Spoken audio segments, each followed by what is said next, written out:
There is a quiet, heavy feeling that can settle in the late hours of the night. It doesn't arrive with a crash or a shout, but with the softness of falling dust. It's the feeling that the story has been written, the final chapter has closed, and the world, with all its noise and hurry, is moving on without you. It's a profound sense of stillness, but not the peaceful kind.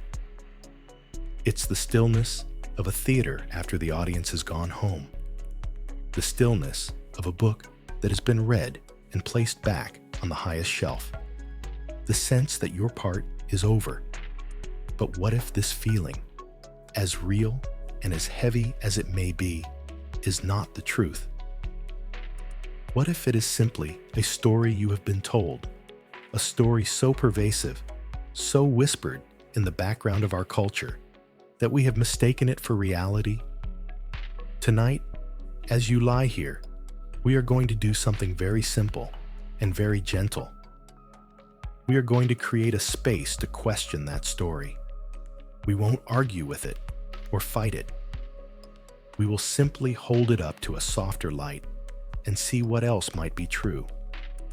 By the end of our time together, you may begin to feel the first stirrings of a different narrative, one of quiet wisdom, of deep rest, and of a peace that is not about endings, but about a profound and sacred homecoming to yourself. So let's begin by simply arriving here, in this moment, in this bed. There's nothing else you need to do, nowhere else you need to be. This time is a sanctuary. Find a position that feels even just a little more comfortable. Let your arms and legs settle where they fall naturally. Perhaps you can feel the weight of your body being held by the mattress beneath you. For once, you don't have to hold yourself up. You are supported. You are held. Let's take a slow, gentle breath in through the nose. Not a deep or forced breath, just an easy one. And as you breathe out, imagine the tension of the day beginning to soften. Let's do that again. A quiet breath in and a long, slow sigh out. With that exhale, give yourself permission to release the jaw. We hold so much in our jaw. The unspoken words, the clenching against stress, the effort of keeping a brave face. Just let it go slack. Feel the small muscles around your mouth and eyes begin to soften. Let the space between your eyebrows widen. Now bring your awareness to your shoulders. Think of all they have carried, not just today, but for decades. The responsibilities, the expectations, the burdens of others, the weight of your own history. As you breathe out now, imagine that weight gently dissolving. Feel your shoulders sinking down, away from your ears, releasing their long-held duty. They don't have to carry anything right now. Their only job is to rest. This is a time for release. The day is done. Your tasks are complete. The roles you play, parent, partner, worker, friend, can be set aside for the night, like a heavy coat left by the door. Underneath all of those roles is simply you, the essential, timeless you. And tonight, we are making space for that you to breathe. Feel the gentle rhythm of your own breathing. It has been with you every moment of your life, a faithful, steady companion. You don't need to control it or change it. Just notice it. The rise and fall of your chest or your abdomen. Each breath is a quiet anchor to this present moment.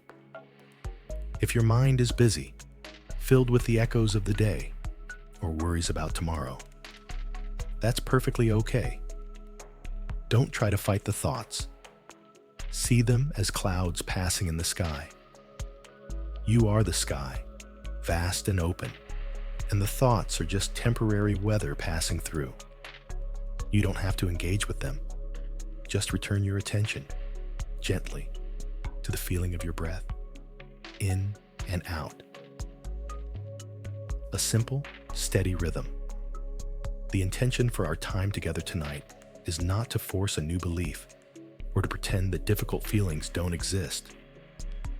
The intention is simply to open a door to possibility. The possibility that the story of "it's over" is not the only story. The possibility that this chapter of life holds a different kind of value, one that our fast-paced world often overlooks. It's an intention of gentle curiosity. Imagine you are holding a tightly closed fist.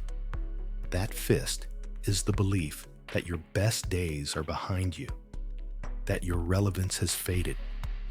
We are not going to pry that fist open. Instead, we are just going to breathe warmth and kindness onto it. And with each breath, we simply invite it to soften just a little. There is no rush. There is no goal to achieve. The only aim is rest. A deep, profound rest that goes beyond the body and touches the spirit. A rest from striving. A rest from proving. A rest from holding on so tightly. Allow the surface of your skin to soften. Feel the air on your face. Notice the quiet sounds in the room or the deep silence. Everything is just as it is. And in this moment, you are safe. You are whole. You are exactly where you need to be. This feeling of finality, this sense of being left behind, it carries a very real grief. It is the grief for the person you were, for the energy you had, for the future you once imagined. Tonight, let's allow that grief to be here without judgment. It is a testament to a life fully lived, to the love and passion you poured into the world. It is not a sign of failure. It is a sign of a heart that has been deeply engaged in the act of living. So as you drift here, on the edge of sleep, allow a sense of gentle permission to fill this space. Permission to feel tired. Permission to feel sad. Permission to feel uncertain. And permission to wonder, just wonder, if there is more to the story. What if this quiet time is not an absence, but a presence? The presence of peace. The presence of wisdom gained through decades of experience. The presence of you, stripped of all the non-essential layers, shining with a quiet, steady light. Your only task now is to let go. Let go of the day. Let go of the story. Let go of the effort. Feel yourself becoming heavier, sinking deeper into a state of ease and relaxation. Every word from now on is simply a gentle current, carrying you out into a vast, calm ocean of sleep. There is nothing to figure out, nothing to solve. You have done enough. You are enough. Simply rest. As you continue to rest here, held in the quiet of this space, let's gently turn our attention to one of the heaviest feelings we can carry. It's the weight of invisibility. This isn't a sudden or dramatic event. It creeps in slowly. It's the moment you realize the conversation has moved on without you, not out of malice, but simply because you were not factored into the equation. It's the feeling of standing in a crowded room, a family gathering perhaps, where everyone is busy and vibrant, and you feel as though you are behind a thin wall of glass. You can see them, you can hear them, but you are not quite part of the living, breathing texture of it all.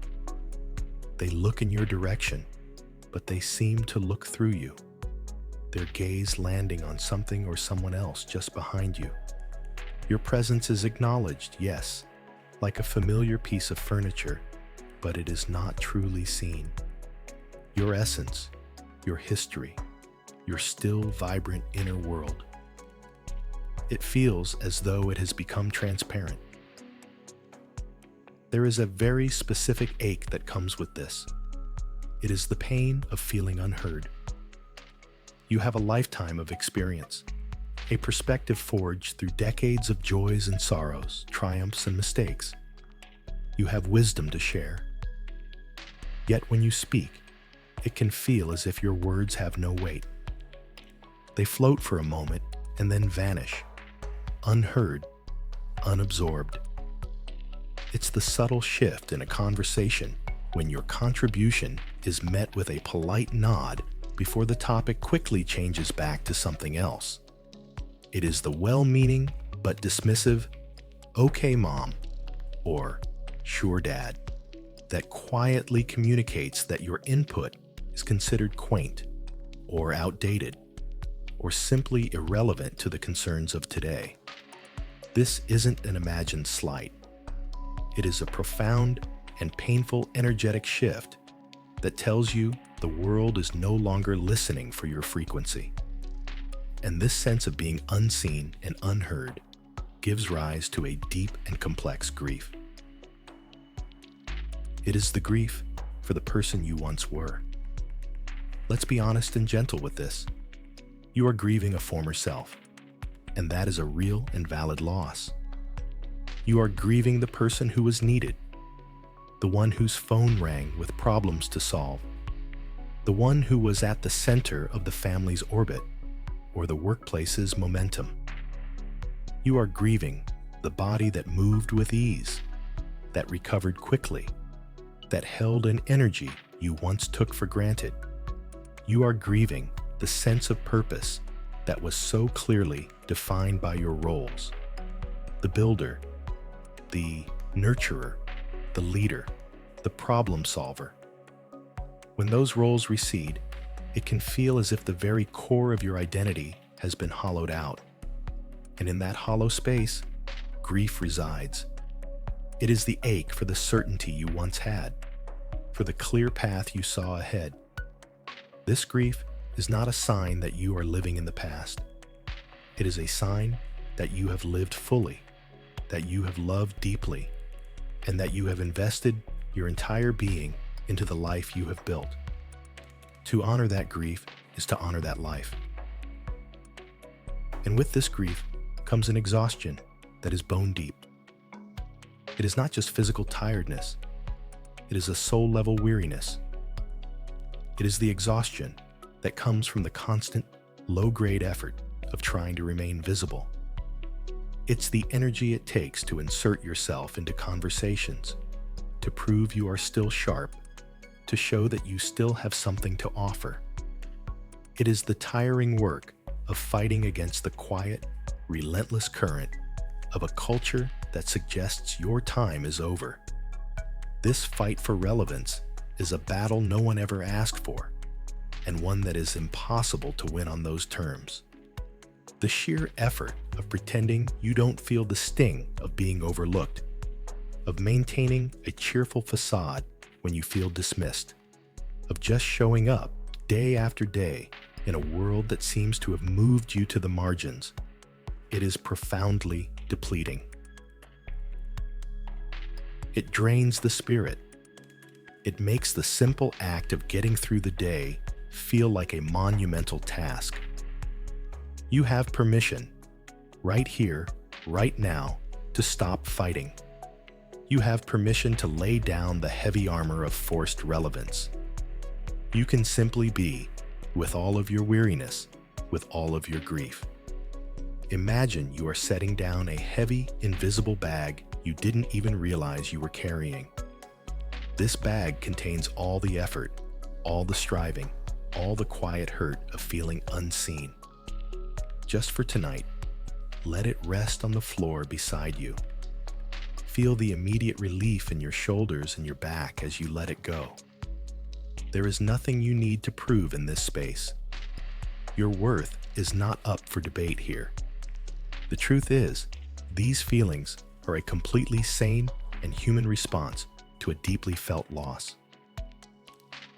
You are not failing. You are not imagining things. You are feeling the truth of a profound life transition, one that is rarely spoken of with the honesty and compassion it deserves. So let yourself feel it. Let the sadness be there. Let the anger be there. Let the weariness be there. Welcome them all, not as enemies to be vanquished, but as messengers telling you something true about your journey.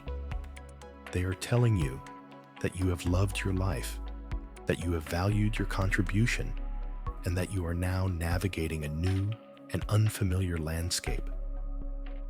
Allow these feelings to be here, and allow yourself to be held in a space of deep, unconditional acceptance.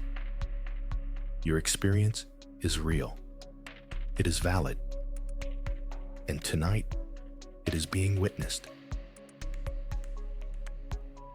There is nothing more to do but to breathe into this acknowledgement and let the gentle waves of sleep begin to wash over you, cleansing the weariness from every cell of your body. Rest now. You have carried enough. As you rest in this quiet space of acknowledgement, let's explore something crucial. This heavy weight you feel, this sense of invisibility and diminishment, it is not a personal failure. It is not something you created. It is essential to recognize the true source of this pain because it did not originate within you. It is a story, a script, whispered into the air of our world. It is the unspoken message of a culture that is deeply, almost pathologically, obsessed with youth, with speed, with productivity, and with what comes next. From the moment we are young, we are told a story about the arc of a life. It is a story of climbing a mountain. In your 20s and 30s, you are gaining your footing, building momentum. In your 40s and 50s, you are at the peak of your powers, your career, your influence. You have the best views, the most strength. And then, the story goes, comes the descent. After 60, the path is only downward. The story tells us this is a time of slowing down, of becoming less capable, less relevant, less interesting. Think about how this message is reinforced everywhere, in ways both subtle and overt. It's in the advertisements that celebrate youthful skin as the only kind of beauty. It's in the workplace that values rapid innovation over seasoned wisdom.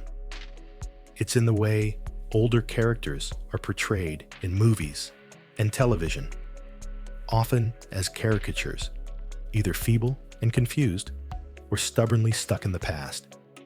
It's in the very language we use: over the hill, past your prime, elderly. These are not neutral descriptors. They are laden with the cultural judgment that your value is decreasing. This script is so pervasive, so deeply embedded in our collective consciousness that we rarely even notice it. It operates like an invisible current, pulling everyone in the same direction, shaping our beliefs about ourselves and each other without our conscious consent. And as you have moved through the decades, you have felt the pull of this current growing stronger. This is the collective weight of a great lie. The lie is that a human life follows the arc of a disposable product. It is new and exciting. It reaches its peak utility, and then it becomes obsolete, ready to be replaced. But a human life is not a product. It is an organic, living process. It is more like a great tree than a mountain to be climbed and descended. A tree's most valuable, most complex, and most beautiful wood is at its very core, the heartwood that has been forming for decades.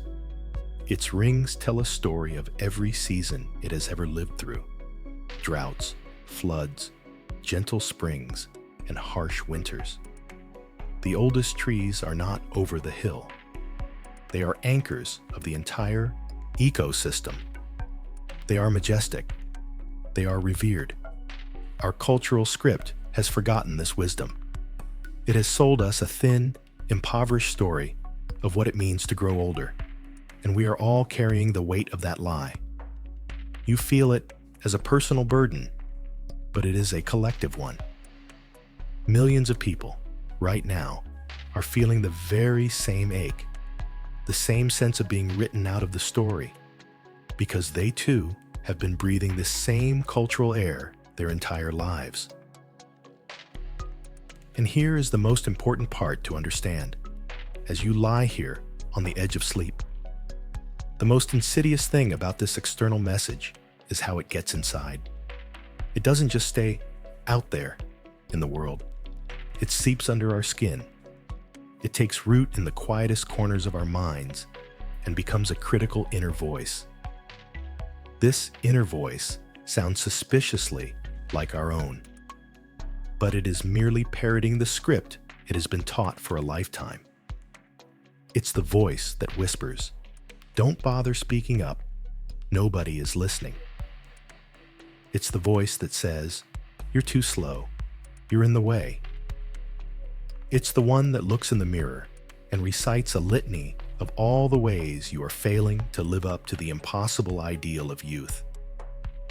It is the voice that generates that feeling of shame or embarrassment when you can't recall a name instantly, or when your body aches in a new way. It interprets these natural parts of living as evidence that the story of decline is true. This internalized message becomes a self-fulfilling prophecy. If we are told over and over again that we are becoming irrelevant, we start to act like it. We withdraw. We stop sharing our ideas. We become hesitant to try new things for fear of looking foolish. We begin to edit ourselves, to shrink ourselves, to fit the diminished role we have been assigned. We start to believe the story, and in doing so, we help to make it true in our own lives. This is not your fault. It is the predictable outcome of a lifetime of conditioning. Recognizing this is the first step toward freedom. It's like realizing that the judge in the courtroom of your mind is not an impartial arbiter of truth, but a paid actor reading from a script he was handed at the door. You don't have to believe his verdict. You don't even have to argue with him. You can simply see him for what he is, an echo of a fearful, limited, and untrue story. So tonight, as you drift deeper into rest, I want you to imagine this cultural script. See it as a heavy, leather-bound book with old, yellowed pages. Its title is The Way Things Are. Feel its weight in your hands. This book is filled with unwritten rules, with expectations, with judgments about every age and every stage of life. This book is what has been making you feel small and tired and unseen. Now, in the safety of your own mind, gently place this book down. You are not burning it or destroying it. You are simply setting it aside. You are recognizing that it is just one story and you no longer need to carry it. As you set it down, feel a lightness begin to enter your being. A space is opening up, a space where a different story can begin to be heard. A story that is quieter, more ancient, and infinitely more true. A story written not in the ink of cultural fear, but in the wisdom of your own bones. Rest in this new space of freedom. Let the echoes fade. Sleep now. As you settle more deeply into this quiet, let's be very clear about something.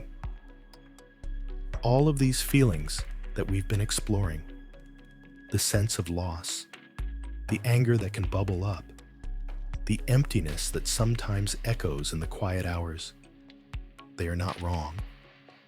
They are not a sign that you are broken, or negative, or failing at aging gracefully. Quite the opposite.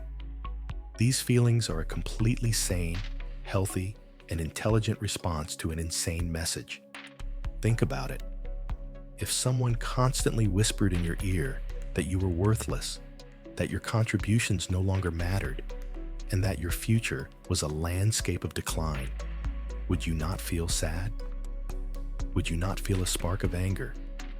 Would you not feel a sense of grief for the person you know yourself to be? Of course you would. Your heart is simply telling the truth. It is reacting honestly to the deeply wounding and untrue story it has been told by the world. Your feelings are your allies.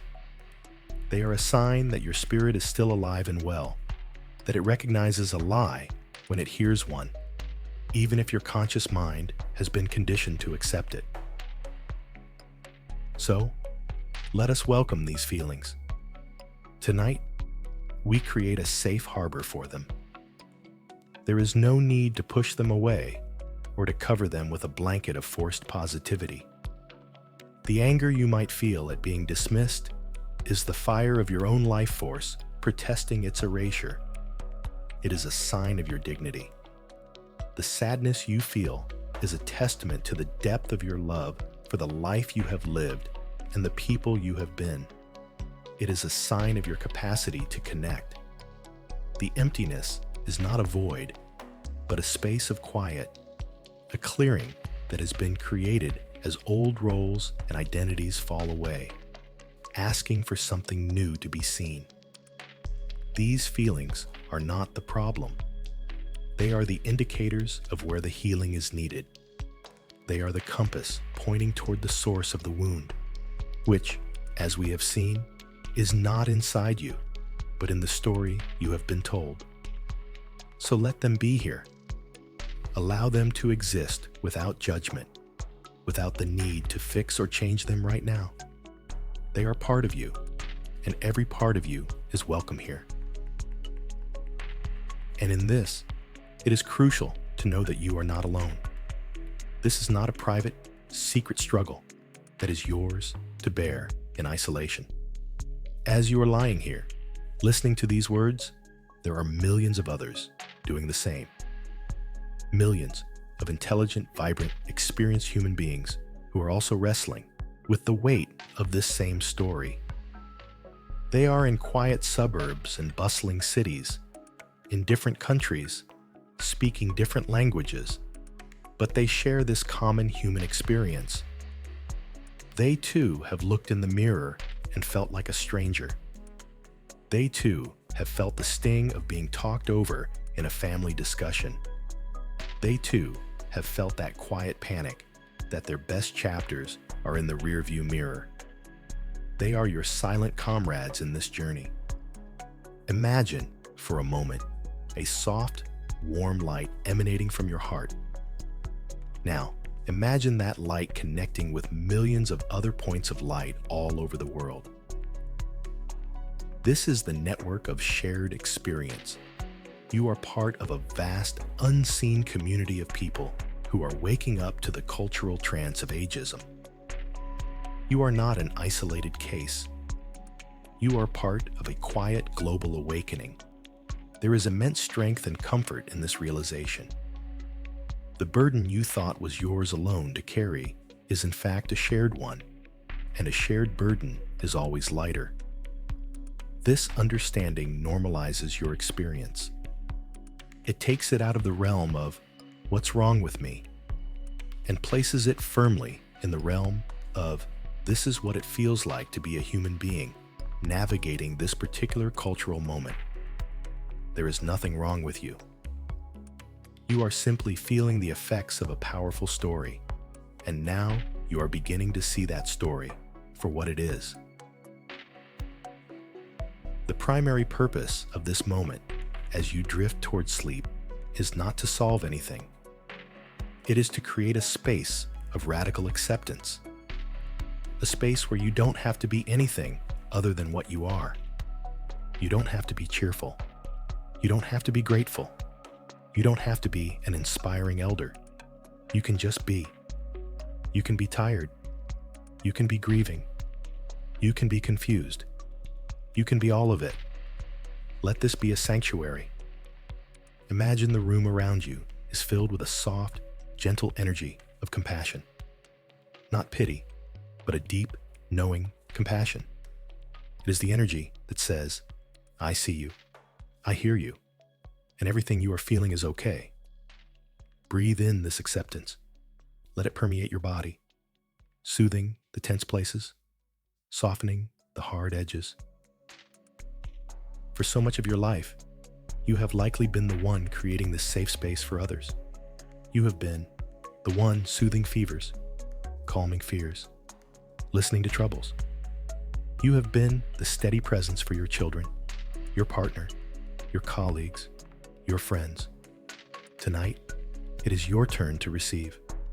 It is your turn to be held. There is nothing you need to do to earn this. It is your birthright. You are allowed to be vulnerable. You are allowed to be in process. You are allowed to not have the answers. So, as these words wash over you, let them be a balm. Let them be a reassurance that you are not going crazy. You are not being difficult. You are being human. Your feelings are true, and here they are honored. Let this validation be the last thought you hold as you drift off. Let it be the gentle lullaby that carries you into deep, restorative peace. You are seen. You are understood. And all is well. Sleep now. Now, in this state of deep calm and acceptance, let's take a gentle journey. We are not going forward into the unknown future, but back into the rich, known territory of your own life. We are going to walk through the chapters you have already written, not to dwell on the past, but to honor the person who lived them. Let your mind drift back, softly, to the person you were at 20. See that person. Full of energy, perhaps a little naive, standing on the threshold of adult life. Feel the potent mixture of excitement and terror that lived in their heart.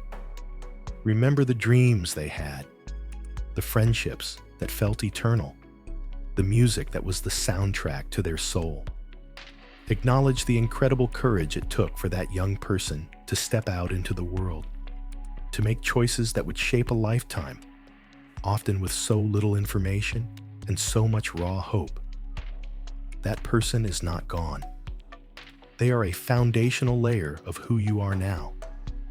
Their passion, their vulnerability, their searching spirit, it all lives within you. Silently, from where you are now, send a wave of gratitude and compassion back to that 20-year-old self. Thank them for their bravery. Thank them for the mistakes they made, for those were the seeds of wisdom. Thank them for getting you started on this incredible journey. Now, let the scene shift. Allow yourself to drift forward to the person you were at 30. Perhaps this was a time of building a career, building a family, building a home. Feel the immense pressure and the exhilarating drive of that decade.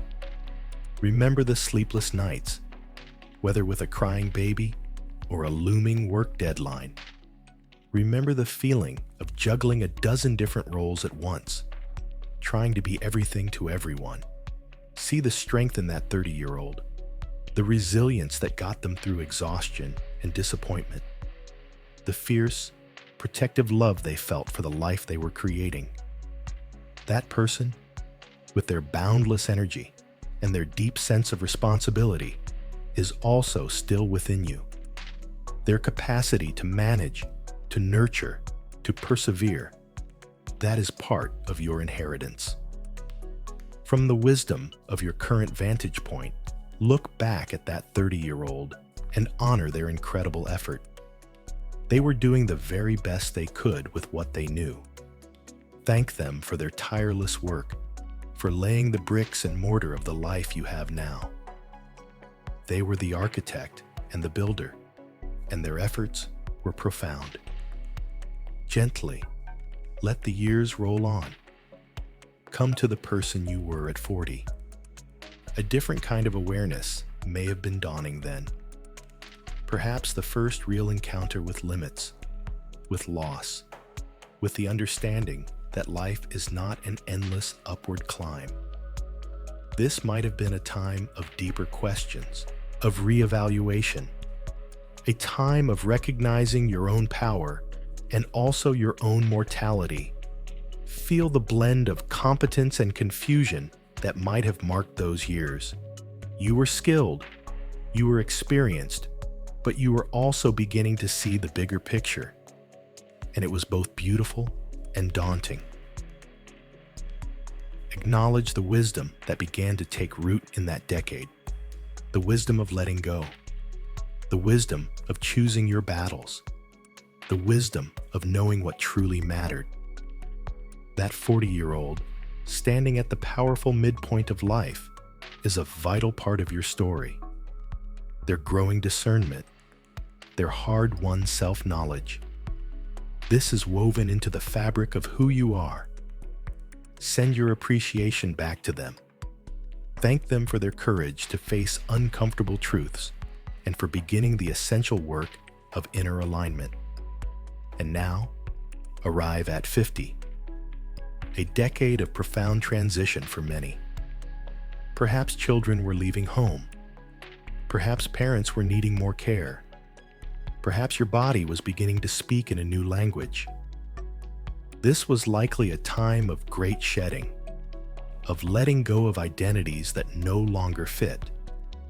The 50-year-old you was a master of adaptation. They had learned to navigate the complex currents of change with a grace they didn't possess in their youth. They knew the value of patience. They understood that not every problem could be solved, but every experience could be met with presence. That 50-year-old self is the bridge that brought you here. Their resilience, their deepening compassion for themselves and others, their quiet strength. These are the qualities that now form your bedrock. Thank them for navigating the often turbulent waters of midlife. Thank them for not giving up, for continuing to learn and to love, even when it was hard. Now, see all of these selves, the 20, 30, 40, and 50-year-old, standing with you. They are not ghosts of the past. They are the living, breathing chapters of your one precious life. The cultural story that tells you are in decline is a profound insult to these people, to all that they have lived and learned. It erases their journey. Tonight, we reclaim that journey. The analogy of life as a mountain you have descended is fundamentally wrong. A better way to see it is this: your life is a vast library. At 20, you had only written a few exciting novellas. At 30, you had completed your first epic trilogy. At 40, you had added volumes of nonfiction, poetry, and complex drama. At 50, you had curated an entire wing of the library filled with wisdom, literature, and memoirs. You are not descending anything. You are standing now as the chief librarian of this magnificent, unique, and utterly priceless collection. You are not the empty, finished book. You are the whole library. You contain all of these stories, all of these characters, all of this knowledge. The world, in its hurry, may only see the cover of the building and make a judgment. But you know the truth. You know about the soaring shelves, the hidden archives, the first editions filled with your own handwriting in the margins. You have not become less. You have become more. You are an accumulation of every love, every loss, every lesson, every joy.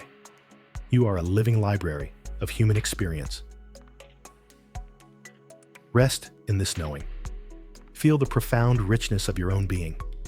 You are not a single fading chapter. You are the whole magnificent story, and the pen is still in your hand. Sleep now, wise librarian.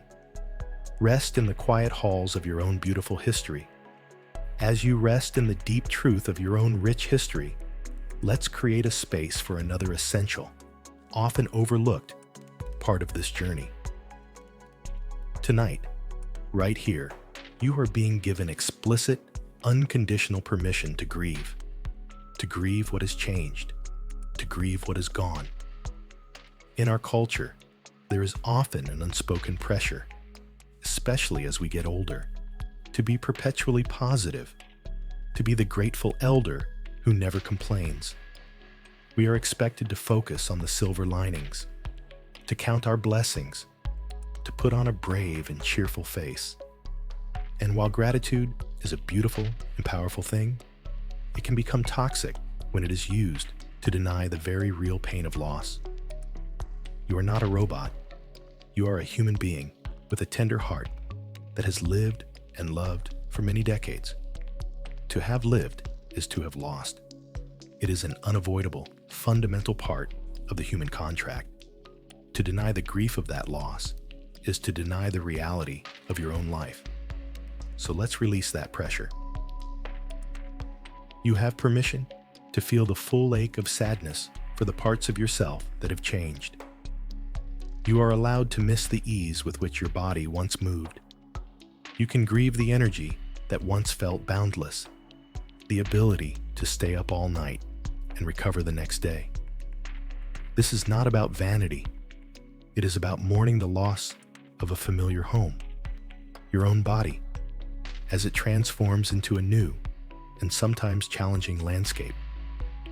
You are allowed to feel the deep, quiet sorrow for the people who are no longer here, the friends whose laughter you can still hear in your memory, the parents or siblings whose presence was a constant anchor, the partner who shared a lifetime of inside jokes and silent understandings. Their absence is a real and tangible presence in your life. To grieve them is not to be stuck in the past. It is to honor the profound impact they had on you. It is a measure of your love. Allow the sadness to be there. It doesn't need to be a dramatic, wailing grief. It can be a quiet, gentle ache in the center of your chest. A simple, honest recognition of what is missing. You have permission to grieve the roles that have ended. The role of the active parent in a busy household. The role of the valued professional at the center of your field. These roles gave you a sense of purpose, a structure, an identity. When they fall away, it is a significant loss, and it is absolutely natural to feel adrift and to mourn the person you were in those contexts. Let go of any voice, internal or external, that tells you that you should be over it by now. Grief has no timeline. It is not a linear process with a finish line. It is more like the ocean. Sometimes the waters are calm, and sometimes a great wave of sadness rises up, triggered by a song, a memory, a scent. Your only job is to allow the wave to move through you, to feel its power and its salt, and to trust that it will recede again, leaving you on the shore whole. Let's release the immense pressure to always be fine, to always be positive. Pretending everything is okay when it's not is one of the most exhausting things we can do. It creates a disconnect between our inner reality and our outer performance, and this psychic split requires a tremendous amount of energy to maintain. Tonight, you can let that performance go. You can let the mask drop. Here, in the safety and privacy of your own being, you can allow the truth to surface. The truth might be, I am not fine today. I am sad. The truth might be, I am lonely. The truth might be, I am scared of what's next. The truth might be, I am angry that it has to be this way. Whatever the truth of your feeling is, simply allow it to be. Breathe into it. Give it space. When we stop fighting our feelings, when we stop pretending they aren't there, a remarkable thing happens. They soften. They lose their sharp, demanding edge. By simply allowing the sadness to be present, you take away its power to overwhelm you. You are no longer resisting it. You are sitting with it, like a compassionate friend. Let's try a simple practice, just with the breath. As you breathe in, silently say to yourself, I am aware of the feeling of sadness. And as you breathe out, say, I am making space for this feeling. Breathing in, I am aware. Breathing out, I am making space. There's no need to analyze it or fix it, just awareness and space. This simple act of presence is profoundly healing. It is an act of deep self-compassion. It is you, finally, giving yourself the same gentle kindness you have so often given to others. As you do this, feel your body begin to soften. Notice the places where you hold the tension of pretending. It's often in the jaw, the neck, the shoulders, the stomach. As you exhale, imagine breathing out that held tension. With each breath out, let go of the effort of holding it all together.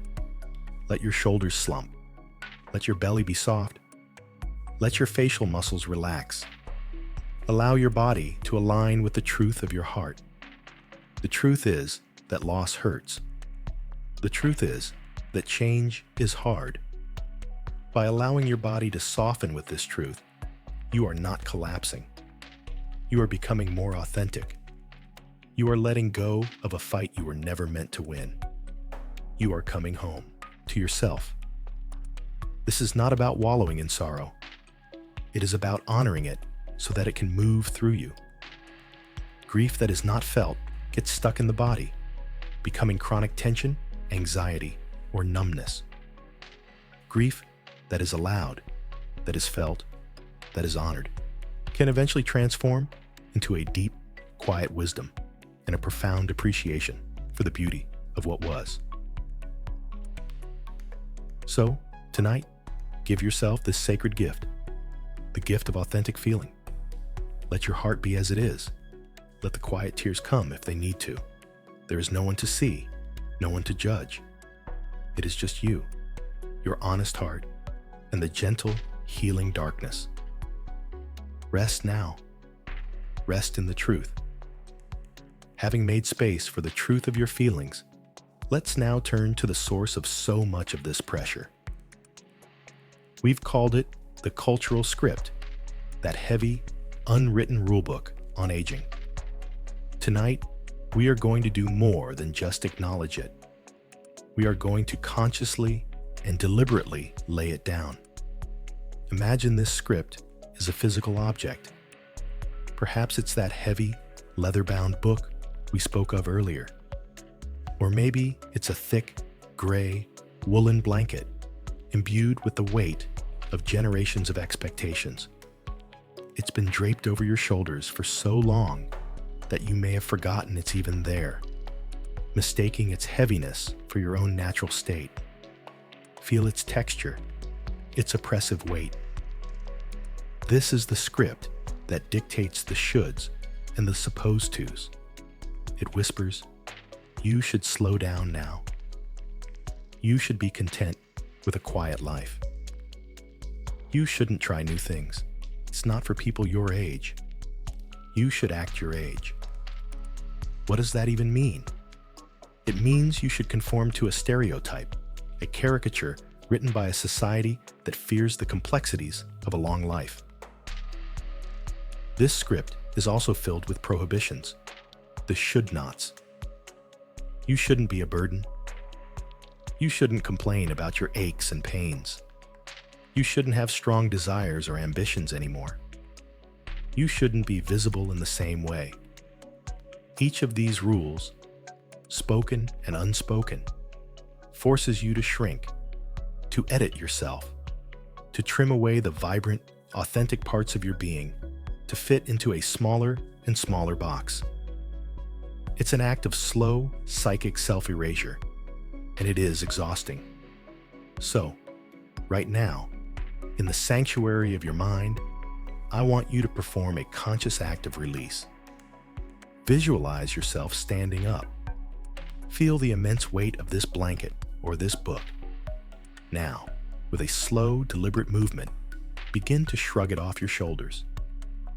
Feel the muscles in your back and neck engaging as you push it away. Let it slide down your arms and fall to the floor. It lands with a soft, dull thud, and in that moment, feel the immediate, astonishing lightness in your body. Feel the freedom in your shoulders. Take a deep, full breath, perhaps the first truly full breath you've taken in years, unconstricted by that weight. You are not destroying the script.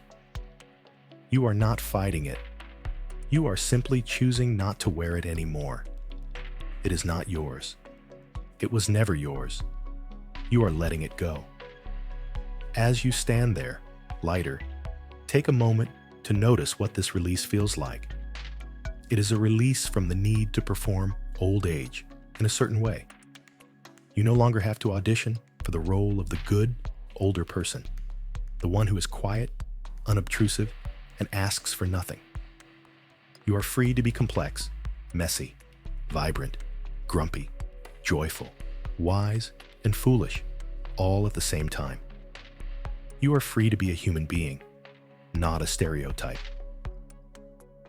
Let go of the need to be what others expect you to be.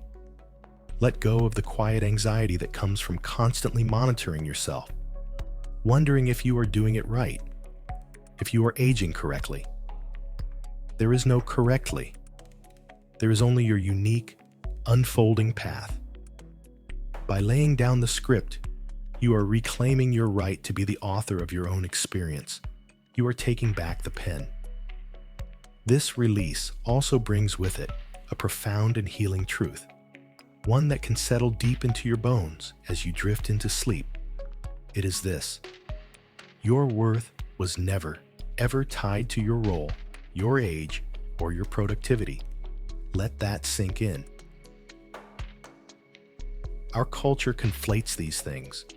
It teaches us from a young age that our value comes from what we do, what we produce, what we achieve, how useful we are to the economy or to the family structure. We learn to introduce ourselves by our job title. We learn to measure our days by our to-do lists. And so, when the job ends, when the children are grown, when our physical capacity changes, the script tells us that our value has diminished. But that is the great lie of the script. Your worth is not a stock that rises and falls with your output.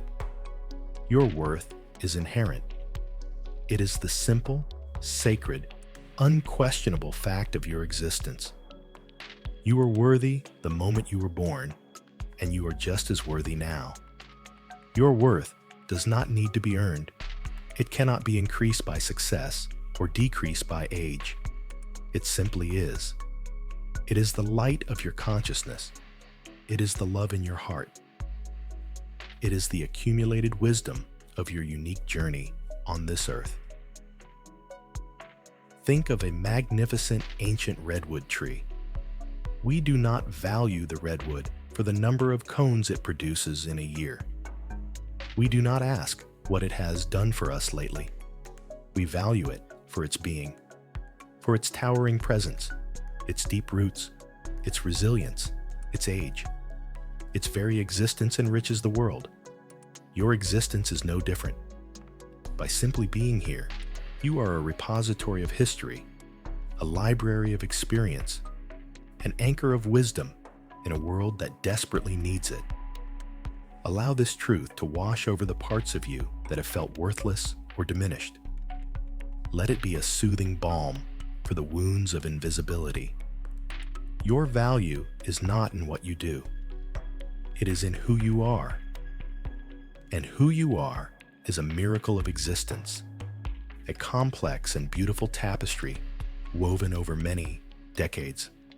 As you lay here, feeling lighter without the weight of that old script, rest in the simple, profound dignity of your own being. There is nothing to prove, no one to impress, no role to perform. There is only the quiet, powerful truth of your own inherent worth. Let this be the foundation upon which you rest tonight. A foundation that is solid, unshakable, and eternally true. Sleep now, in the peace of your own immeasurable value. Having laid down that heavy script, a new feeling can begin to emerge in the space that is left behind. At first, this space might feel like emptiness. It's the absence of the familiar roles, the absence of the demanding schedules, the absence of the constant noise of a life built around doing. And our minds, so accustomed to being full, can interpret this emptiness as something negative, a void, a finality. It can feel like the end of the story. But I want to invite you to consider a gentle reframing. Let's hold this feeling of emptiness up to a different light. Is this an ending, or is it a clearing? A quiet space that is finally opening up in the dense forest of your life. For decades, that forest was thick with growth. The towering trees of career, the dense undergrowth of raising a family, the tangled vines of responsibilities and obligations. It was a rich and vibrant ecosystem, but it was also crowded. There was very little open sky, very little space for new things to grow on the forest floor because the canopy was so thick. Now, a natural shedding has occurred. Some of the great trees have completed their life cycle. The undergrowth has thinned, and for the first time in a very long time, light is reaching the forest floor. This is not a barren wasteland. It is a clearing, a sacred open space where the sun can warm the earth, where the rain can fall unobstructed, where the soil, enriched by all the seasons that have passed, is incredibly fertile. This is a space of quiet potential. For so long, your life was about building, about adding more, about climbing higher. This new phase is not about addition. It is about discovery. It's about seeing what has been quietly waiting on the forest floor all along. Things you were too busy to notice when you were tending to the giant trees. Perhaps it's a tiny, rare wildflower of a forgotten hobby. Perhaps it's a patch of soft green moss, a capacity for deep, contemplative rest you never had time to cultivate. Perhaps it's the resilient sapling of a new curiosity, a desire to learn something not for a career, but for the sheer joy of it.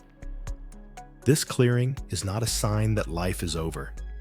It is a sign that a new kind of life is now possible. The feeling we label as emptiness can be reframed as openness.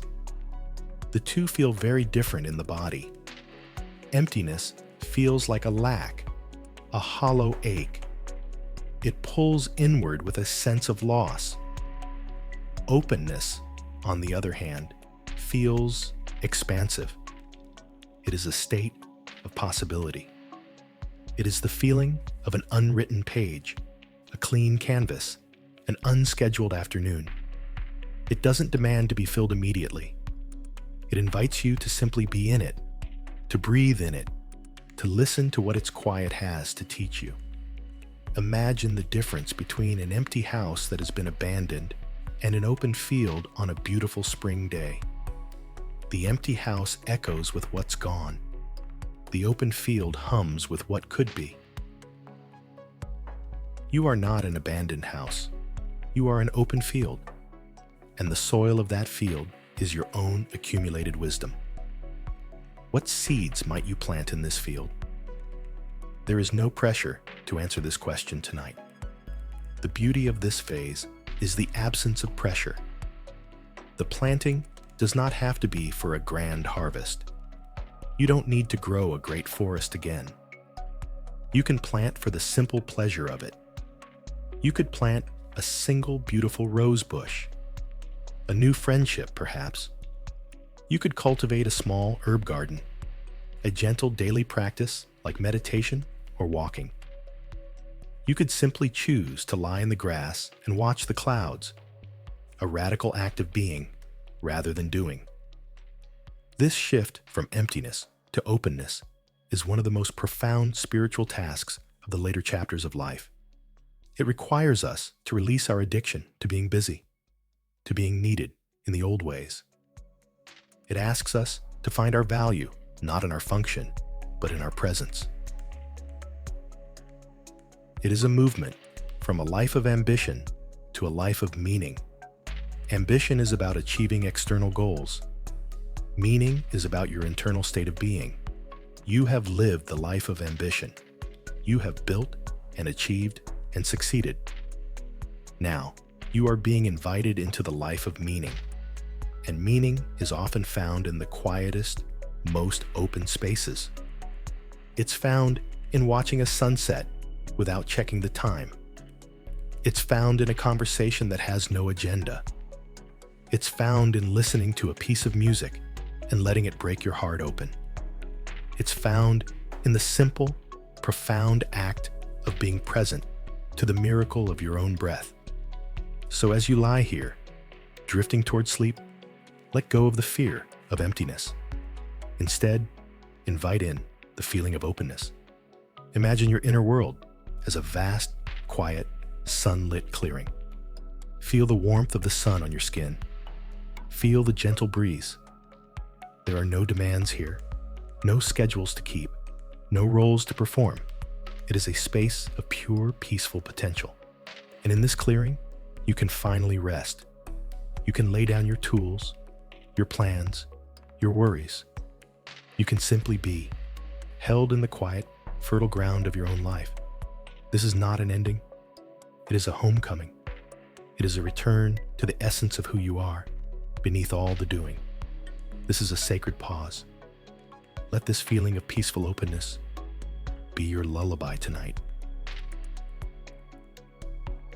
There is nothing to fill, nothing to fix, just a beautiful, open space, waiting patiently for you to discover its hidden treasures in your own time. Rest in this potential. Rest in this peace. Sleep now. Let's deepen this idea of the clearing, this open space, by looking at it through the lens of nature's wisdom. We are beings of nature, and our lives follow its rhythms, even when our modern world tries to convince us otherwise. Our culture loves the seasons of spring and summer. Spring, with its boundless energy, its new growth, its budding potential, that's youth. Summer, with its peak sunlight, its full bloom, its vibrant productivity, that's midlife.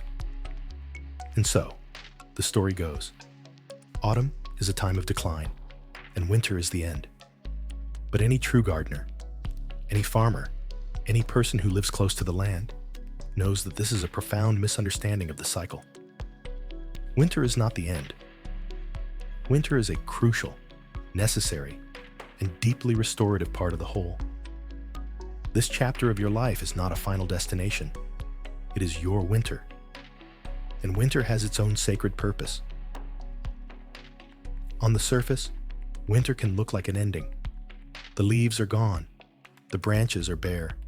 The ground is hard. The vibrant, outward activity of summer has ceased. If you only judge by external appearances, you might conclude that the tree is dead or dying. This is the mistake our culture makes. It judges life by its outward show, by its leaves and flowers. But the real work of winter is happening invisibly, deep beneath the surface. This is the time when the tree's energy, which was spent all summer on external growth, finally returns to its roots. The roots are growing deeper, anchoring the tree more firmly in the earth. They are drawing in subtle nutrients from the soil, storing up energy for the spring to come. It is a time of consolidation, of integration, of quiet, unseen strengthening. Your winter is no different. This is a time when your energy is no longer required to be constantly directed outwards, towards career, towards raising a family, towards building a life. That great outward push is complete. Now, your energy is being invited to return home, to your own roots. This is the time for deep inner work. It is the time to integrate the lessons of all the seasons you have lived through. It is the time to let your own roots grow deeper into the soil of your being, to anchor yourself not in what you do, but in who you are. The frenetic pace of spring and summer did not allow for this kind of deep, reflective work. You were too busy. Now, the gift of winter is the gift of time and stillness, the necessary conditions for this essential root tending to occur. It is a time for journaling, for contemplation, for reconnecting with your own soul. It is a time for sorting through the experiences of a lifetime, not to live in the past, but to distill the wisdom they contain. Just as the tree sheds its leaves, this season of life asks you to shed what is no longer essential. The leaves of summer were beautiful and necessary for their time. They were your roles, your ambitions, your responsibilities. But to hold on to them now would be to deny the wisdom of the season. It would exhaust the tree. Shedding is not a loss. It is a vital act of conservation and renewal. By letting go of the non-essential, you gather your life force for what truly matters now. You stop wasting energy on trying to be in full bloom when it is time to tend to your roots. This is the source of a new kind of strength, not the muscular strength of youth, but the deep, resilient, rooted strength of age. It is the strength that can withstand the storms because it is anchored in a lifetime of experience. It is a quiet, steady power that does not need to announce itself. So, if you feel a pull to be more quiet, to be more solitary, to turn inward, do not mistake this for depression or decline. It may be the wise, instinctual call of your own seasonal rhythm. You are entering your winter, and your soul knows what it needs. It needs rest. It needs reflection. It needs to gather its energy. To fight this instinct is to fight nature itself. To honor it is to align with a deep and ancient wisdom. And in this, we must affirm the incredible journey you have already taken. You have navigated so much to get here. Think of the personal springs you have weathered, the times of new beginnings that were both exciting and terrifying. Think of the long, hot summers of effort and toil, the years you worked so hard you thought you couldn't take another step. Think of the autumns of letting go, the bittersweet seasons of change and release. You have successfully navigated them all. Your wisdom is profound. It is not an intellectual, book-learned wisdom. It is an embodied wisdom, a knowledge that lives in your very cells. It is the wisdom of having seen things through.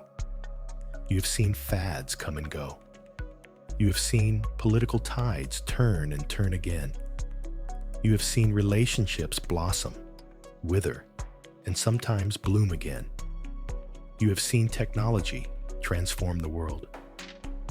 You are not easily swayed by the drama of the moment because you have the gift of a long perspective. This perspective is a treasure. In a world obsessed with the new and the now, your rootedness in time is a source of immense stability and sanity. You are a living witness to the enduring patterns of human life. This is not something to be dismissed. It is something to be revered. So, as you rest here tonight, I invite you to embrace your winter. Let go of the cultural shame attached to this season. Reclaim it as a time of great power, beauty, and purpose. It is the season of the soul. Feel your roots growing deeper, down into the dark, quiet earth. Feel them drawing strength and nourishment. There is no need to hurry. There is nothing to prove. The only task is to be present to this sacred time of rest and integration. Spring will come again, in its own time, in a new way. But for now, winter is here, and it is holy ground. Rest in its deep, quiet peace. Sleep now. As you embrace the quiet power of your winter season, let's connect with a truth that has been with you all along, a strength that is forged in the very fabric of your being. It is the wisdom in your bones. This is not a metaphor. It is a felt sense, a deep cellular knowing that you have what it takes to navigate whatever comes your way, because you have done it time and time again. Your history is not a record of your decline. It is the irrefutable evidence of your resilience. Let your mind drift for a moment, not to the joyful memories, but to the hard times. Gently, without dwelling in the pain, simply recall a challenge you have overcome in the past. Perhaps it was a financial crisis that left you feeling terrified and lost. A time when you didn't know how you would make ends meet, how you would provide for your family. Remember the fear, the sleepless nights, and then remember how you got through it. The small, courageous steps you took, the resourcefulness you discovered within yourself, the help you sought, or the solution that appeared from an unexpected place. You are here now. You survived it. That experience did not break you. It encoded a new strength within you. Perhaps you can recall a profound loss, the death of someone you loved deeply. Remember the shattering grief, the feeling that you would never be whole again, that the sun would never truly shine for you. It felt like the end of the world, and yet you are here. You carried that grief. You learned to live with the empty space. You found a way to honor their memory while continuing your own journey. The wound may still be there as a scar, but it is a scar that speaks of your heart's immense capacity to love, to break, and to heal. That resilience is now part of your emotional DNA. Or perhaps it was a crisis of health, a frightening diagnosis that shook the very foundations of your world. Remember the fear of the unknown, the grueling treatments, the long, slow process of recovery. Remember the moments of despair. And then remember the quiet determination that kept you going, the support of others that held you, the inner well of strength you drew upon day after day. You navigated that storm. You are a survivor. That experience taught your body and your spirit about their own incredible power to heal and endure. Each of these challenges, and the countless others you have faced, the betrayals, the failures, the disappointments, the moments of profound doubt, they were not just obstacles. They were the forge. Each one was a fire that burned away the non-essential and tempered the steel of your soul. You have a deep well of this resilience within you.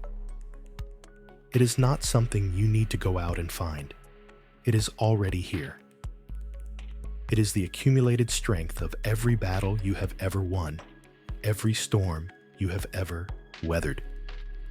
Now, let's feel this wisdom, not just as a memory, but as a physical sensation in the body. Bring your awareness to your core, to your bones. Imagine a quiet, steady, unshakable strength that resides there. It is not a tense, muscular strength. It is a deep, dense, peaceful strength. It is the feeling of a great mountain, which has withstood wind and rain and ice for millennia. It does not brace against the storm. It simply is. It endures. Feel this deep, quiet strength in your spine, holding you upright. Feel it in the solidity of your pelvis, your anchor. Feel it in the long bones of your legs, which have carried you through this entire incredible journey. This is your anchor. This is the wisdom that lives beneath the surface of your fluctuating thoughts and emotions. Your mind may feel anxious one day. Your heart may feel sad the next. But beneath it all, this deep, bony wisdom remains. It is the part of you that knows, without a doubt, that you can handle this, whatever this is. The uncertainties of the future, the challenges of a changing body, the grief of letting go. This deep inner knowing is your anchor in the turbulent waters of life. And here is the most beautiful part. No one and no cultural message can ever take this away from you. They can dismiss your opinions. They can overlook your presence. They can try to sell you a story of your own irrelevance. But they cannot touch this. They cannot erase your history. They cannot diminish the strength you have forged in the fires of your own life. This wisdom, this resilience, is your sacred, inalienable property. It is your true wealth. The world may value youth and speed and novelty, but you possess something far more rare and precious. You possess the wisdom of the survivor, the perspective of the witness, the quiet strength of the elder. When you feel yourself getting pulled into the cultural story of decline, when you start to believe the whispers that you are becoming weak or invisible, you can learn to come home to this feeling in your bones. You can place a hand on your heart, a hand on your belly, and take a deep breath. And with that breath, you can reconnect with this deep, quiet, unshakable truth. You can remind yourself, I have been through fire and flood, and I am still here. I have a wisdom that is deep and true. I am resilient. This is not an arrogant pride. It is a quiet, dignified self-recognition. It is standing in the truth of your own life. It is honoring the incredible journey that has brought you to this moment. So, as you drift into a deep and healing sleep tonight, let your body remember this. Let every cell and every fiber of your being become saturated with the feeling of your own profound, hard-won strength. You are not fragile. You are not finished. You are a repository of a deep and powerful wisdom. And that wisdom is your anchor, your guide, and your greatest gift. Rest in that strength now. Let it hold you and keep you safe as you sleep. Resting in the deep, bony strength of your own resilience, let's explore another comforting truth. So often, the story of aging is told as a story of diminishment, as if a fire that once raged brightly is now just a pile of dying embers. But this is a fundamental misunderstanding of the nature of fire and the nature of your own life force. The fire has not gone out. It has simply changed its form. In the summer of your life, the fire was a great, blazing bonfire. It was external, visible, consuming huge amounts of fuel, ambition, passion, the drive to build and create. It was a fire that warmed others, that lit up the night sky, that demanded attention. It was glorious, and it was necessary for its season. But a bonfire cannot burn that intensely forever. It is not meant to. As the seasons change, the fire naturally begins to shift. It is no longer about the big, external blaze. The energy consolidates. It draws inward. The fire becomes a pilot light. Think about a pilot light in a furnace. It is small, quiet, and almost invisible from the outside. You could walk right by it and not even notice it. But it is not weak. It is a flame of pure, concentrated essence. It is steady, unwavering, and it holds the potential to ignite the entire furnace whenever it is needed. It is efficient, consuming very little fuel, yet it is always present, always ready. This is the nature of your energy now. It is no longer a bonfire. It is a steady, internal pilot light. It is the essence of who you have always been, distilled down to its purest form. This pilot light is your core self, It is your curiosity, your sense of humor, your capacity for love, your unique spirit. It is the timeless part of you that has been present since you were a child, the part that has witnessed every chapter of your life. The roles have changed, the body has changed, the world has changed, but this essential flame has remained.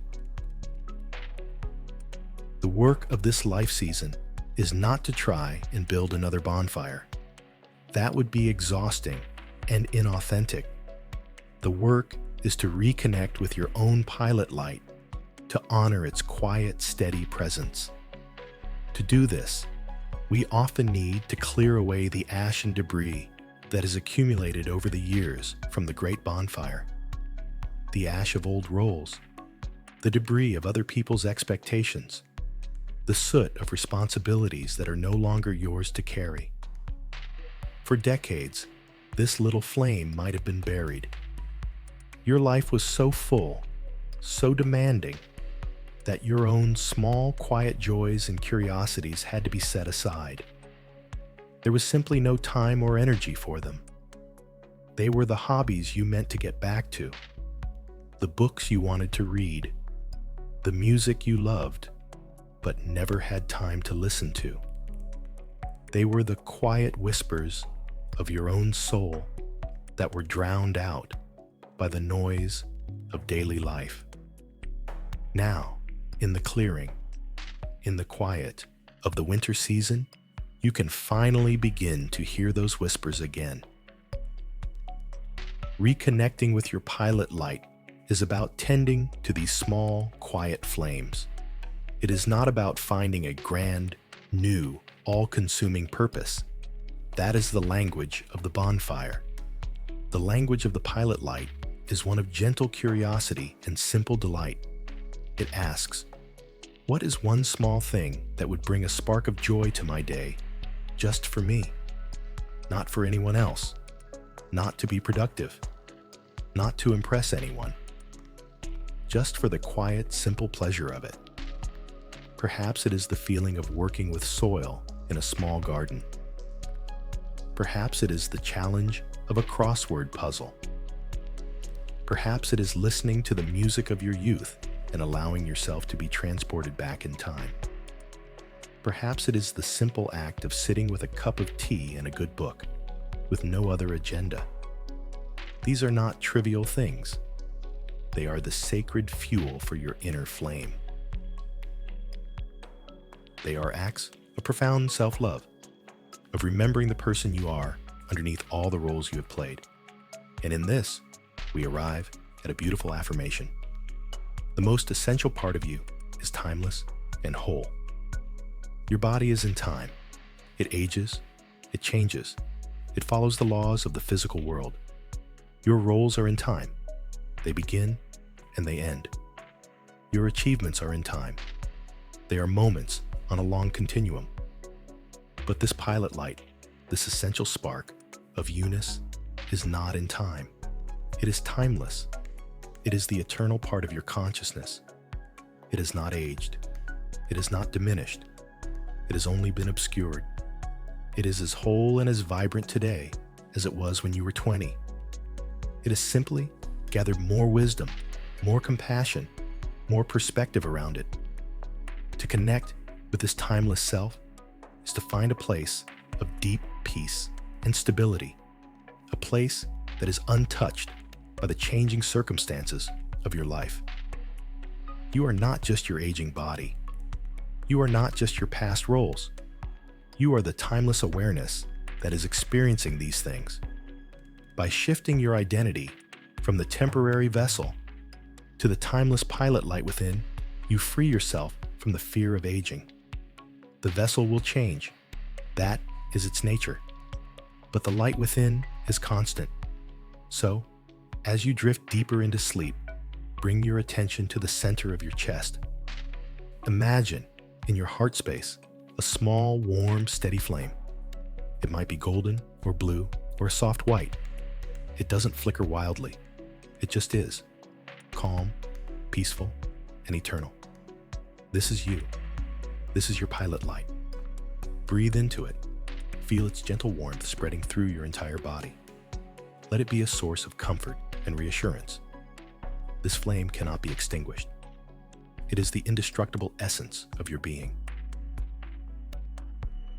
Rest in the knowing that this most essential part of you is whole, complete, and safe.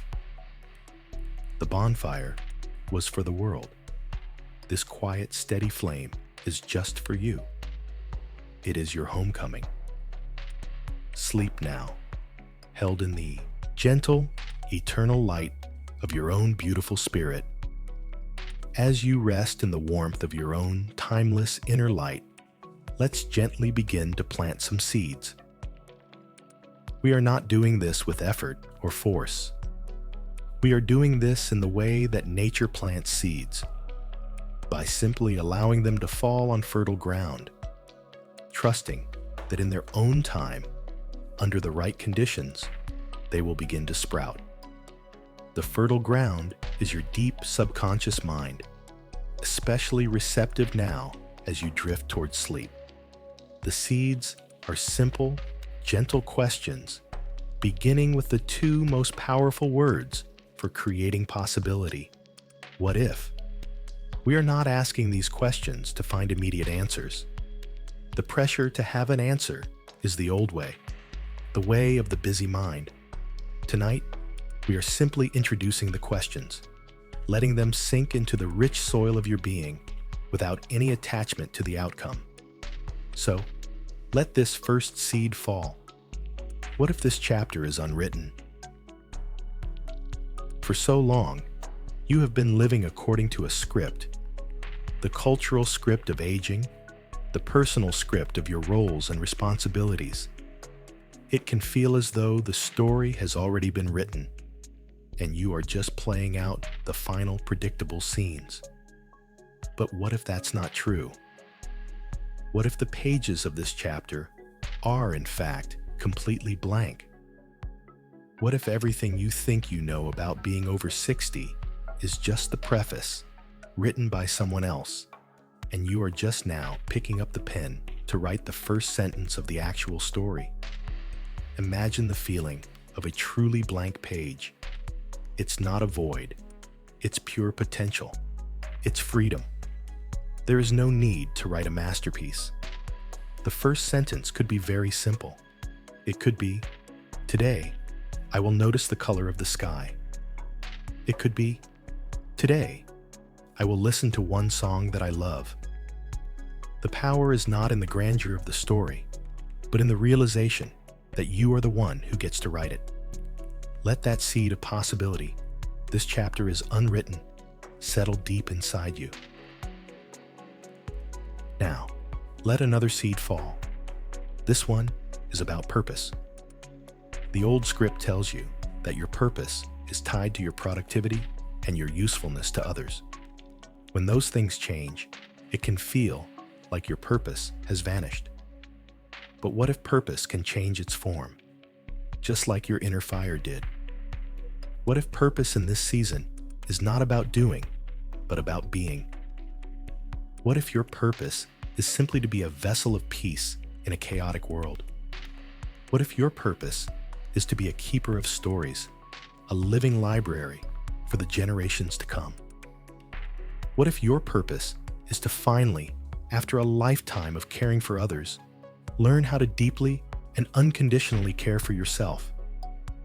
Let's plant some gentle seeds of new purpose, new learning, new ways of being that are just for you.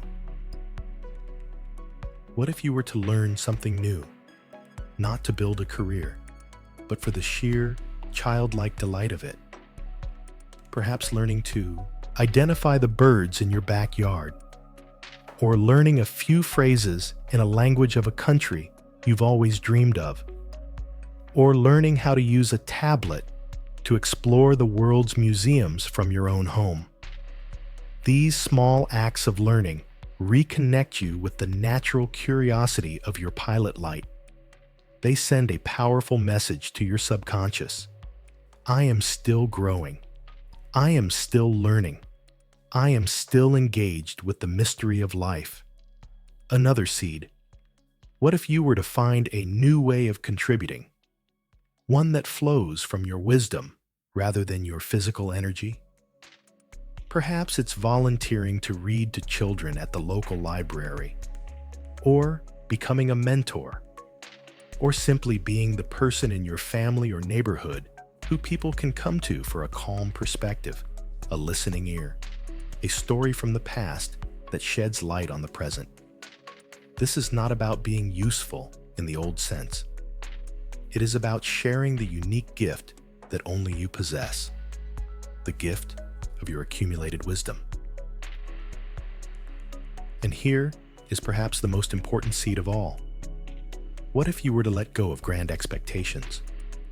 The pressure to have a successful retirement, to be a vibrant senior, to have some amazing encore career. This is just the old script in a new costume. It's still about performance, about proving your worth. What if the most radical, most beautiful thing you could do in this chapter is to embrace small, meaningful discoveries? What if the goal was not to achieve something great, but to experience something true? The true taste of a fresh tomato from the garden. The true feeling of connection with a friend over a cup of coffee. The true beauty of a single line of poetry. By letting go of the need for grand gestures, you open yourself up to the profound beauty of the ordinary.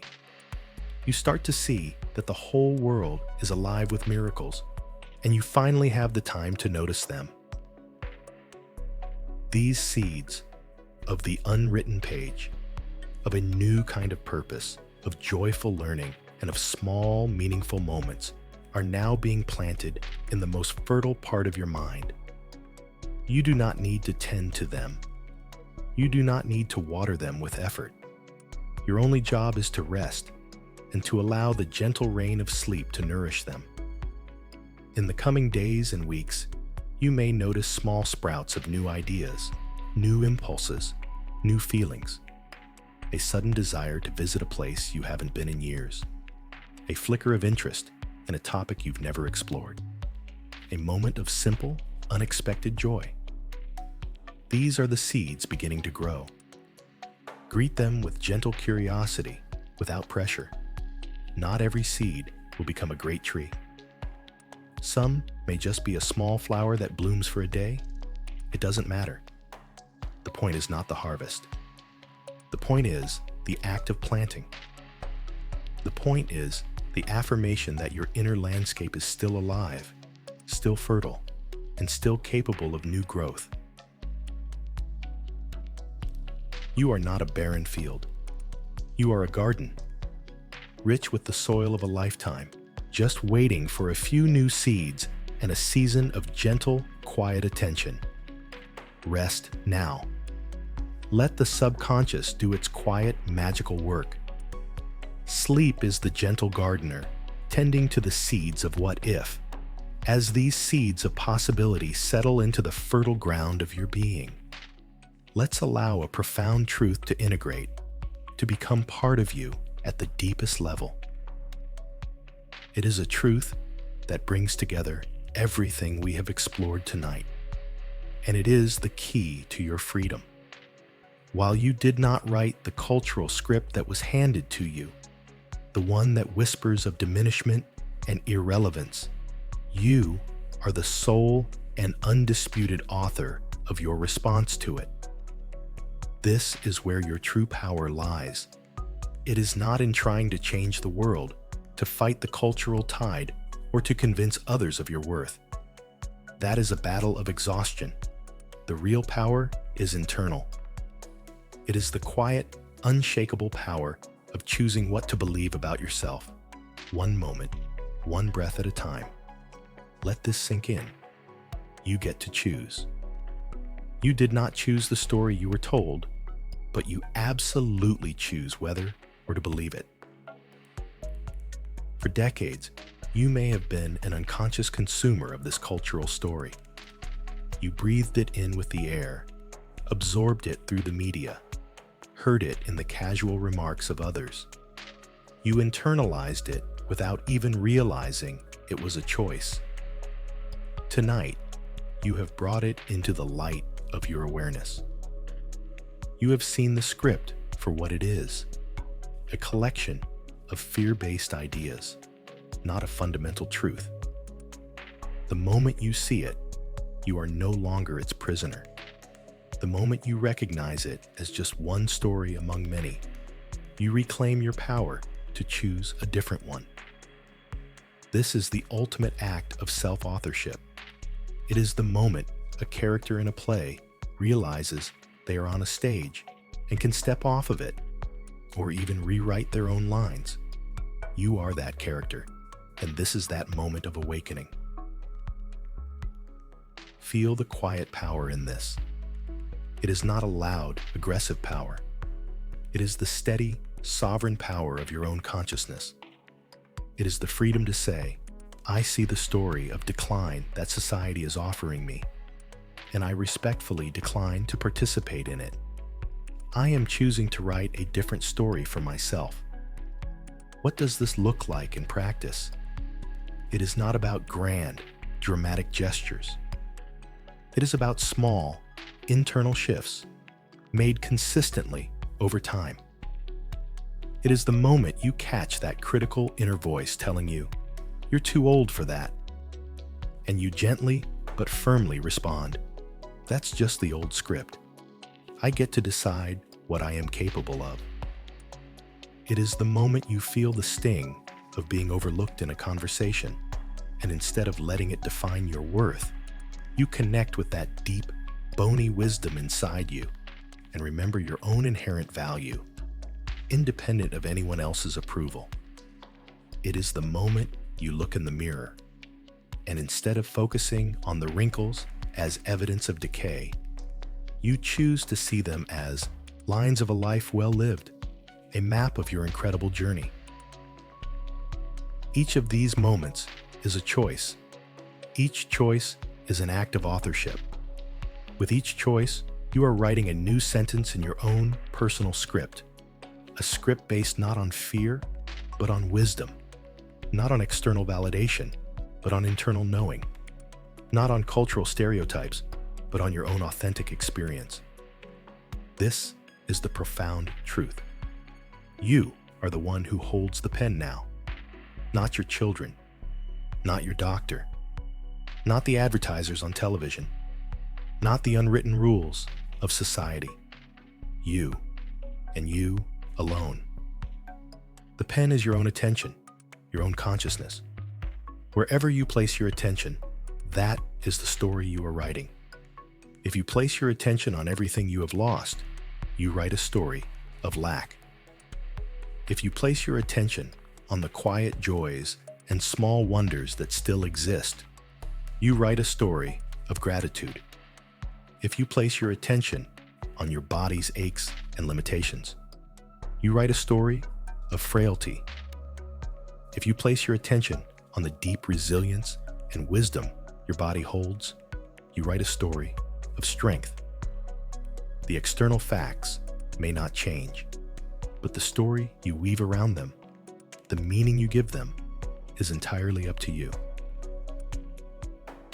This is the essence of wisdom. Wisdom is not about knowing a lot of things. It is about understanding that we have the power to choose our relationship to the things we cannot change. We cannot change the fact that time passes and our bodies transform, but we can change our relationship to that process. We can choose to see it as a tragedy or as a natural, sacred unfolding. We can choose to experience it as an ending or as a clearing. This choice is your ultimate freedom. It is the one thing that can never be taken from you. As you lie here, on the cusp of sleep, let this power of authorship settle into you. Feel it not as a burden or a responsibility, but as a liberating gift. You don't have to get it right all the time. There will be days when the old script feels heavy and true. That's okay. On those days, you can simply be compassionate with yourself. But the pen will always be there, waiting for you to pick it up again when you are ready. Tonight, Let your final act of authorship be a gentle one. As you drift off, choose to write a story of peace. Choose to believe that you are safe, that you are whole, and that you have done enough for today. Choose to believe that rest is not a luxury, but a sacred act of renewal. You are the author of this moment, and you are choosing to write a chapter of deep, profound, and healing sleep. You hold the pen, and with it, you are writing the words, "And now, I rest." Let this be your final conscious thought as you let go completely, allowing the story of your dreams to begin. Sleep now, wise author. Sleep deeply. Now, as the author of this moment, let us write a chapter dedicated entirely to rest. We have journeyed through the mind, through memory, and through the landscape of deep emotions. We have explored the stories we've been told and the new stories we can choose to write. The mind has done its work. Now, it is time to come home, completely and fully, to the body. It is time to thank this incredible vessel that has carried you through every single scene of your life's epic story. This body, this wise and faithful traveler. Bring your awareness to your feet. Think of the thousands upon thousands of miles they have walked for you.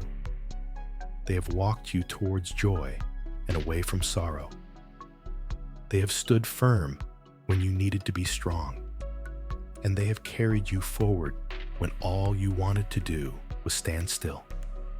They have danced at weddings, paced hospital corridors, and stood in quiet reverence in beautiful places. Tonight, their journey is over. Silently, offer them your gratitude, and then let them rest. Feel them becoming heavy, warm, and completely still. Release them from their duty. Let them go. Now bring your awareness up to your legs, your powerful legs, which have provided the strength to climb, to run, to kneel down to tend to a child or a garden. They have supported you through decades of work and play. They hold the memory of every step of your journey. Thank them for their tireless strength, for their unwavering support. And now, give them permission to completely let go. Feel all the tension in your calves, your knees, your thighs just melting away, leaving behind a feeling of deep, heavy peace. Let your awareness travel to your hips and your pelvis, the very foundation of your physical being. This area has been the center of your balance, your stability. It has carried the weight of your upper body, and it has carried the precious weight of new life. It is a place of deep, foundational strength. Acknowledge the incredible work this part of your body has done. And now, release it. Let it soften and spread, sinking deeply into the mattress beneath you. Let go of all the clenching, all the holding. Let it be utterly at ease. Travel now up your spine, vertebra by vertebra. This magnificent pillar that has held you upright, that has allowed you to bend and to reach. It is the central channel of your life force. Thank it for its flexibility and its strength. And now, allow it to release its long-held duty of keeping you straight and tall.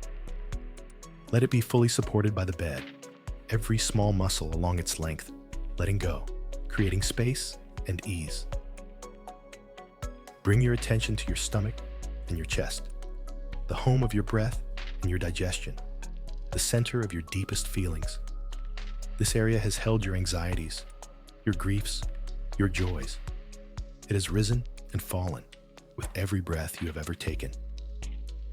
Thank this tender, vulnerable center of your being for its ceaseless work. And as you breathe out, let your belly be soft. Let go of the tension you hold here. Let your chest feel open and at peace. Now, feel your hands, these incredible instruments of creation and connection. Think of all they have done. They have built, cooked, cleaned, and repaired. They have written letters, held tools, and typed emails. Most importantly, they have held other hands. They have wiped away tears, offered comfort, and expressed love in ways words never could. Thank your hands for all they have given to the world. And now, let them rest. Allow the fingers to curl naturally. Feel a sense of warmth and stillness spreading from your fingertips, all the way up through your arms to your shoulders. And your shoulders, which we released earlier, let them go even more deeply now. Let them be so heavy, so relaxed. They feel as though they are melting into the bed. Finally, bring your awareness to your neck, your jaw, and your face. This is where we show our stress to the world. Let the tiny muscles around your eyes and mouth soften completely. Let your jaw hang slack. Let your tongue rest peacefully in your mouth. Let the space between your eyebrows be wide and smooth. Your entire head, heavy and still on the pillow. Your whole body, from the tips of your toes to the crown of your head, is now in a state of profound rest. It has done enough. It has carried you beautifully. There is nothing left to figure out, nothing to solve. Just the simple physical reality of your body, breathing quietly in the dark, letting go, and drifting into the deep, healing waters of rest. Your only job is to allow it, to surrender to the gentle pull of peace. You are safe. You are held. You can let go now. And now, there is nothing left to do. Nothing at all. The time for thinking is over. The time for remembering is past. The time for feeling and releasing has been completed. All that remains is this deep, quiet space, this gentle descent into the timeless realm of sleep. Allow these words now to become part of the background, a meaningless, soothing soundscape, like the gentle rhythm of rain on a roof, or the distant, hypnotic murmur of the ocean. They are no longer for your conscious mind to understand. They are simply a current of sound, carrying you effortlessly into deeper and deeper states of peace. There is nothing to hold on to, nothing to analyze, just a soft, gentle letting go. Every word is an invitation to drift further, to sink deeper, to release more completely. You have journeyed far tonight, exploring the landscape of your own life. You have honored the past, made peace with the present, and planted seeds for a future you do not need to control. You have done the work. Now comes the reward, the profound, restorative gift of sleep, a gift you so deeply deserve. Let's drift down together, softly, gently. 10. Feeling a wave of relaxation begin at the crown of your head. A soft, warm, heavy feeling that begins to flow downwards, soothing every muscle, every nerve, every cell it touches. 9.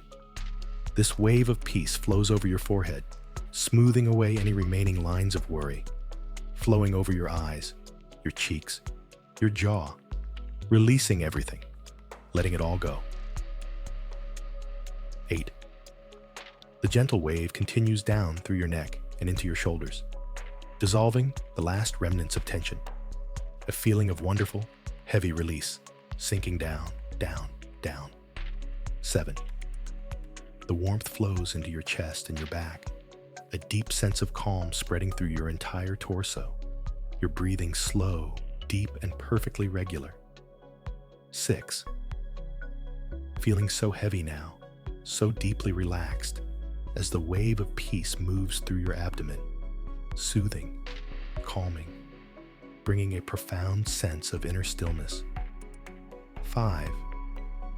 Halfway there, halfway to the deepest levels of restorative sleep, as the warmth flows into your hips and your legs, all the strength and effort of the day melting away completely.